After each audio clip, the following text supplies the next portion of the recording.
살아계시며 역사하시는 아버지 하나님, 우리의 삶을 인도하시며 온 세상 역사를 주관하시는 하나님께 모든 영광을 돌립니다. 주님, 사람의 힘으로 어찌할 수 없어 모든 것 무너지는 것 같은 그 시간에도 저희를 위하여 기도하시는 우리 주님께서 계시기에, 또 주님의 사랑 안에서 서로 사랑하고 격려하는 성도들의 사랑의 기도가 있기에 아버지, 주님의 그 위로하시는 손길을 의지하여 주님 임재 앞으로 다시 나아올 수 있습니다. 오늘도 주님, 저희의 모든 무거운 짐을 우리 주 예수님 십자가 앞에 다 내려놓습니다. 오직 저희에게 말씀하시는 주님의 음성에 저희의 온 마음 초점을 맞추며 귀 기울이기 원합니다. 주님, 생명의 말씀을 들려주시옵소서. 이 시간 현장에서 또 각 처소에서 주님 말씀 듣고자 귀 기울이는 하나님 사랑하시는 아들, 딸에게 생명 말씀 들려주시고 말씀으로 그 심령을 새롭게 하여 주시옵소서. 세우신 종을 성령님 주장하시어 아버지의 말씀을 담대히 순전히 대언하게 하여 주시옵소서. 우리 구주 예수 그리스도의 이름으로 기도드립니다. 아멘. 할렐루야. 아멘. 어지러운 세상입니다. 그러나 그 가운데 우리가 이 자리에 나와 있는 것은 이 온 세상을 새롭게 하시기 위해 하나님께서 깜짝 놀랄 만한 일을, 생각지도 상상치도 못했던 놀라운 일을 행하셨고, 그 행하신 일을 우리는 알게 되었기 때문입니다. 하나님의 독생자이시며 모든 창조의 주관자가 되시는 우리 주님께서 육신으로 이 땅에 오셨습니다. 우리 주 예수 그리스도께서 우리를 부르셨습니다. 할렐루야. 그 부르심의 손 안에 있는 우리의 삶은 주님의 선하신 뜻 가운데 붙들려 있는 인생인 줄 믿습니다. 그 주님만을 오늘도 소망 중에 바라보기 원합니다. 우리가 얼마나 영광스러운 자리로 부름받은 사람들입니까? 그 주 예수님께서 오셔서 이 땅에서 하신 일이 제자를 부르신 일이었습니다. 예수 그리스도의 제자로 부름받은 사람, 그 존재를 일컫는 이름이 바로 그리스도인입니다. 그리스도인, 그 영광스러운 자리로 우리 모두가 부름받았습니다. 그렇다면 주 예수님께서 우리를 그리스도인으로, 그분의 제자로 부르시면서 우리에게 어떤 사명을 주셨습니까? 사도행전 1장 8절 말씀입니다. 주님께서 승천하시기 직전에 말씀하셨습니다. 오직 성령이 너희에게 임하시면 너희가 권능을 받고 예루살렘과 온 유대와 사마리아와 땅 끝까지 이르러 내 증인이 되리라 하시니라. 아멘. 내 증인이 되리라. 성령이 임하시면 예수님의 증인이 될 것이라 선언하셨습니다. 증인, 예수님의 증인입니다. 예수님의 증인이란 무엇입니까? 무엇을 증언하는 증인입니까? 오늘 본문 가운데 사도행전 3장 15절 하반절에서 이렇게 사도는 고백합니다. 그러나 하나님이 죽은 자 가운데서 그를 살리셨으니 우리가 이 일의 증인이라. 아멘. 예수 그리스도께서 십자가에서 죽으셨으나 하나님께서 그를 죽은 자 가운데서 다시 살리셨음, 부활하게 하셨음, 바로 그것을 증언하는 것입니다. 예수님의 부활 사건을 증언하는 증인으로 제자들을, 우리를 부르신 것입니다. 부활 사건을 증언한다는 의미는 무엇입니까? 그저 신기한, 깜짝 놀랄 일이 일어났다, 그런 정도의 의미가 아닙니다. 그분은 죽으셨는데도 살아나신 정말 깜짝 놀랄 만한 신기한 분이다, 그저 그러한 정도의 의미도 아닙니다. 부활 사건의 의미를 오늘 본문 16절까지만 읽었지만 그 뒤에 이어지는 말씀들에서 사도가 무엇을 말하고자 하는지 우리는 보게 됩니다. 18절 말씀입니다. 그러나 하나님이 모든 선지자의 입을 통하여 자기의 그리스도께서 고난받으실 일을 미리 알게 하신 것을 이와 같이 이루셨느니라. 24절입니다. 또한 사무엘 때부터 이어 말한 모든 선지자도 이때를 가리켜 말하였느니라. 아멘. 하나님께서 사무엘 이래로 계속해서 많은 선지자들을 세우셨는데 바로 이 순간을 계속해서 말씀하셨다는 것입니다.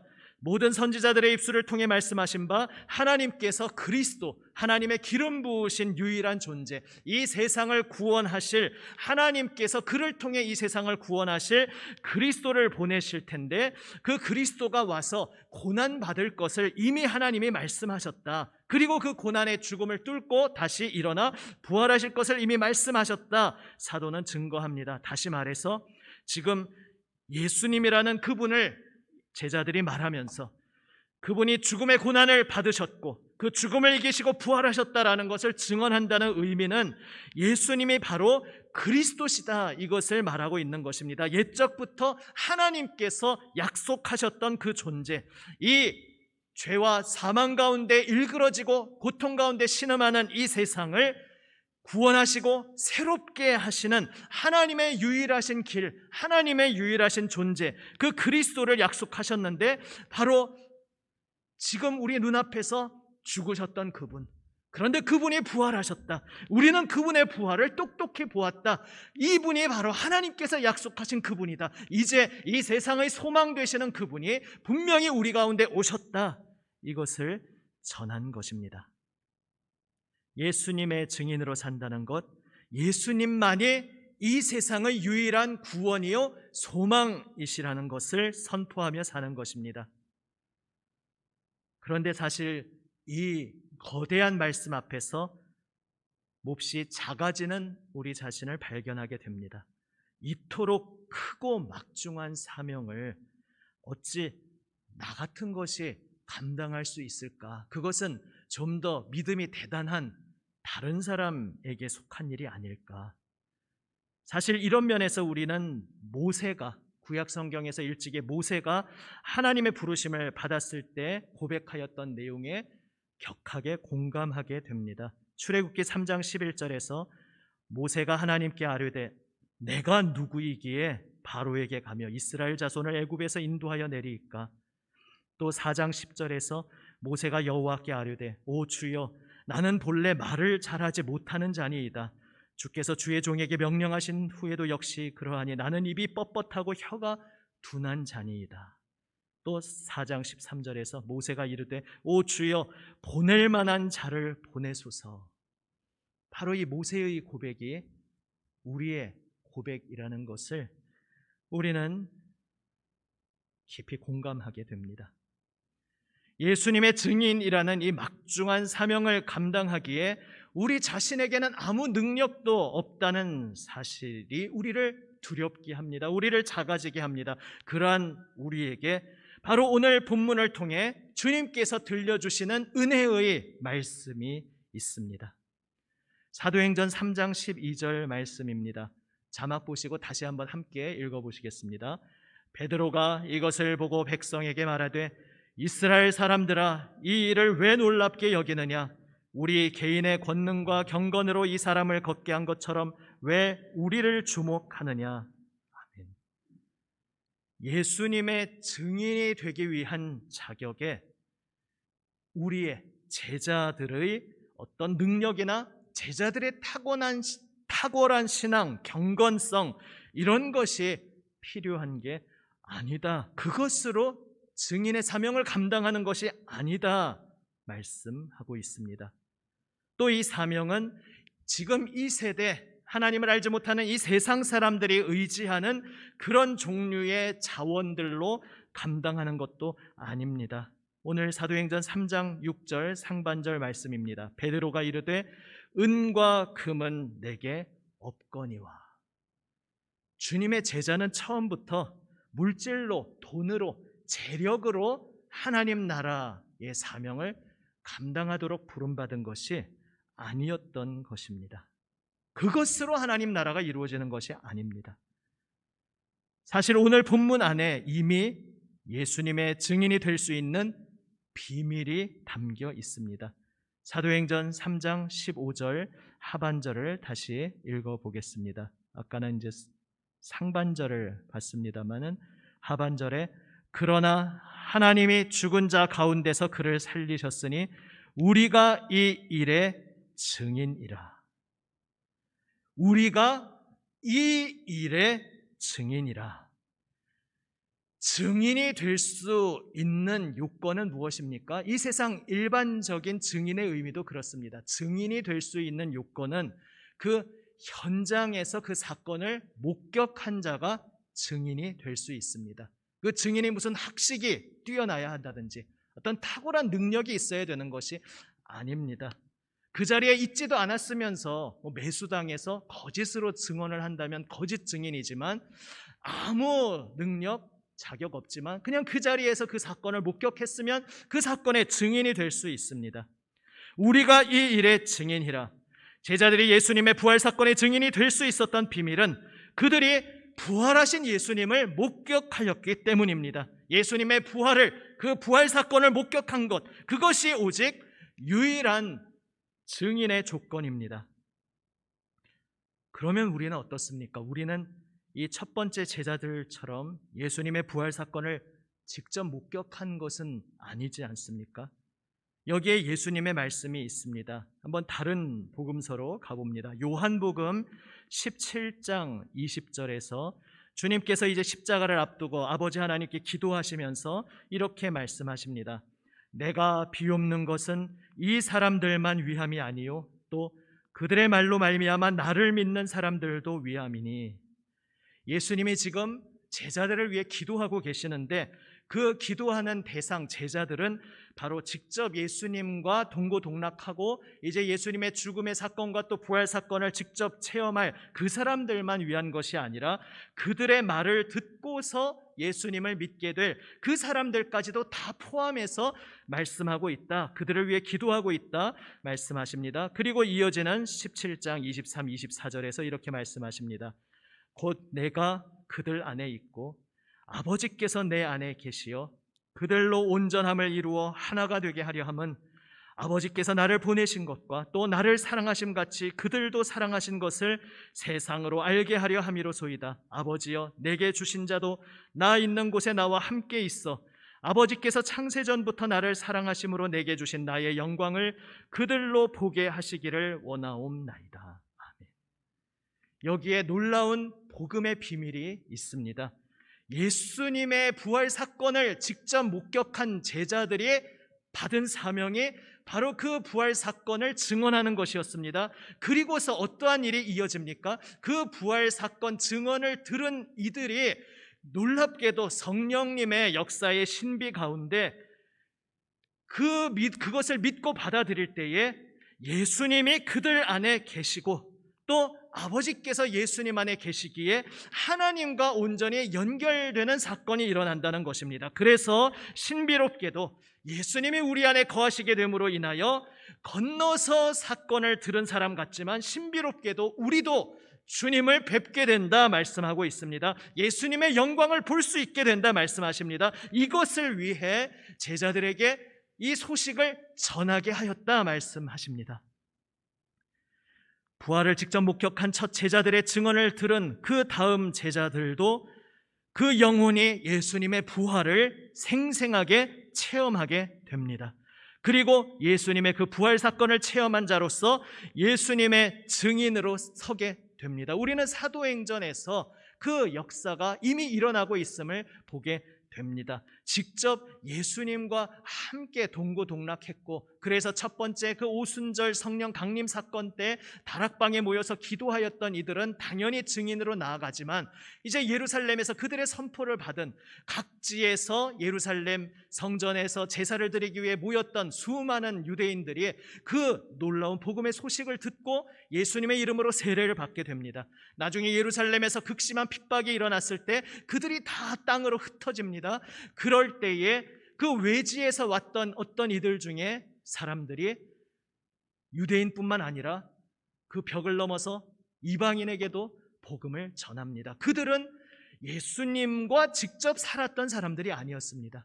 다만 첫 번째 제자들의 복음을 들었던 사람들이었습니다. 그러나 그들의 심령 속에 부활하신 예수 그리스도께서 살아계셨습니다. 그 부활하신 예수 그리스도의 살아계심을 경험하였기에 그들이 복음을 전할 때에 이미 언약을 받았던 유대인뿐만 아니라 생전 예수님이 누구신지, 여호와 하나님이 누구신지 알지도 못했던 이방인들조차 그 복음을 듣고 예수님을 믿을 수 없는 놀라운 일이 일어났습니다. 그래서 서게 되었던 것이 바로 첫 번째 이방인 중심의 교회, 안디옥 교회였습니다. 그리고 아시다시피 그 안디옥 교회는 나중에 바나바와 바울을 파송하며 세계 선교의 중심지로 서게 됩니다. 예수님의 제자에게 있는 것은 오직 하나입니다. 사도행전 3장 6절 말씀, 하반절 말씀을 읽습니다. 자막 보시고 함께 읽습니다. 내게 있는 이것을 내게 주노니 나사렛 예수 그리스도의 이름으로 일어나 걸으라 하고. 아멘. 오직 예수 믿는 우리, 예수님의 제자 그리스도인인 우리에게 유일하게 하나 있는 것이 있는데 바로 우리 주 예수님의 이름입니다. 성경에서 이름이란 존재 그 자체를 의미합니다. 우리에게 예수님의 이름이 있다는 것은 이런 의미입니다. 예수님께서 우리에게 찾아와 주셨다. 그리고 실제로 우리를 만나 주셨다. 우리를 그분의 의미 있는 존재로 삼아 주셨다라는 것입니다. 그분이 우리의 의미 있는 존재가 되어주시고, 그래서 우리를 그분의 사랑이라 부르시고 우리를 그분의 모든 것이라 불러주셨다는 것입니다. 그렇게 함으로써 우리도 주님을 향해서 우리의 사랑이십니다. 주님만이 우리의 모든 것입니다. 이렇게 고백하게 하셨다는 것입니다. 우리를 사랑하셔서 우리를 위해 생명 내어주신 우리 주 예수님, 지금도 우리를 생명 다해 사랑해 주시는 우리 주님께서 지금 우리 안에 생생하게 살아계시다는 것이 그분의 이름이 우리에게 있다라는 의미입니다. 그래서 우리는 오직 그분의 이름을 가진 자로서, 그분의 은혜와 사랑을 십자가 보혈의 감격을 경험한 자로서, 그 부활 생명에 참여하게 된 자로서 오늘 예수님의 증인으로 사명을 감당할 수 있습니다. 그래서 우리의 삶의 하루하루 날마다 시간 속에서 우리는 주 예수님과 함께 만나는 시간이 필요한 것입니다. 주님께서 이미 우리 안에 계십니다. 그런데 제가 여러 번 비유로 말씀드렸듯이 폭포수와 같이 비가 쏟아지고 있지만 컵을 뒤집어 놓으면 그 컵에는 그 물이 담기지 않습니다. 우리가 비를 강제로 소환해서 부르는 것이 아닙니다. 비는 이미 폭포수와 같이 쏟아지고 있습니다. 하나님의 은혜는 이미 우리에게 쏟아지고 있습니다. 예수님의 부활 능력은 이미 우리 삶 가운데 충만하게 나타나 있습니다. 비록 이 세상을 육신의 눈으로 보면은 하나님을 알지 못하는 그 모든 거짓의 움직임들이 온 세상을 가득 채우고 온 세상은 피와 죽음의 소식들로 가득한 것 같지만, 그러나 부활하신 예수 그리스도, 이미 이 땅에 우뚝 서심으로 인하여 성령께서 이 땅에 강림하심으로 인하여 하나님의 부활 생명의 능력이 이 땅에 이미 폭포수와 같이 내리고 있습니다. 그리고 우리에게 말씀하십니다. 주께 나아오라. 주님 말씀 앞에 나아오라. 그래서 그 주님 말씀 앞에 나와 우리가 안테나를 주님께 향할 때 이미 주님의 메시지의 주파수는 우리 가운데 가득했지만 우리가 주파수를 엉뚱한 데 맞추면 그 소리를 듣지 못하였던 것입니다. 그러나 그 주파수를 주님께 맞출 때 우리는 그 주님의 음성을 오늘도 들을 수 있습니다. 우리가 컵을 폭포수를 향하여 주님 앞에 맡기고 내려놓을 때에 우리 안에 이미 함께 계시고 우리 안에서 부활 생명의 능력으로 우리를 붙들고 계시고 인도하고 계시는 주님을 우리는 날마다 경험할 수 있는 것입니다. 이것을 믿으시기를 바랍니다. 아멘. 우리와 동행하여 주시는 주님의 음성 가운데 우리는 이 영광스러운 사명을 감당하게 됩니다. 두려워하는 모세에게 주님께서 말씀하셨습니다. 출애굽기 3장 12절 상반절 말씀입니다. 하나님이 이르시되 내가 반드시 너와 함께 있으리라. 4장 11, 12절 말씀에 여호와께서 그에게 이르시되 누가 사람의 입을 지었느냐? 누가 말 못하는 자나 못 듣는 자나 눈 밝은 자나 맹인이 되게 하였느냐? 나 여호와가 아니냐? 이제 가라. 내가 내 입과 함께 있어서 할 말을 가르치리라. 부활하신 우리 주님을 눈앞에 보면서도 아직도 의심하고 두려워하던 제자들에게 주님께서 말씀하셨습니다. 마태복음 28장 20절 하반절 말씀입니다. 함께 읽습니다. 볼지어다 내가 세상 끝날까지 너희와 항상 함께 있으리라. 아멘. 모세 때에도 그리고 신약의 부활하신 주님 앞에 선 제자들에게도, 오늘 우리에게도 늘 주님은 동일하게 말씀하십니다. 두려워하고 그래서 위축되어 주저앉아 있는 우리에게 주님께서 주시는 유일한 대답은 이것입니다. 내가 너와 함께 있겠노라. 내가 너와 함께 하노라. 두려워하지 말라. 내가 너와 함께 하겠으니 오직 너는 나의 명을 받들어 나아가라. 그러면 내가 모든 것을 이끌어 줄 것이다. 내가 이룰 것이다. 너는 순종하여 나아가라. 그 모든 역사는 내가 이루어 줄 것이다. 주님께서 말씀하고 계십니다. 예수님의 영광스러운 제자로 부름받으신 여러분, 주님 이 말씀에 순종하여 아멘, 제가 나아가겠습니다. 저를 사용하여 주옵소서 응답하는 우리 모두가 되기 원합니다. 이를 위해 사랑으로 오늘도 우리 곁에 다가와 계시는 주님 앞에 우리의 영혼의 컵을 그분을 향해 들고 주님 앞으로 나아가 오늘도 주님과 사랑의 동행을 누리는 우리 모두가 되시기를 우리 주님의 이름으로 축원합니다. 아멘.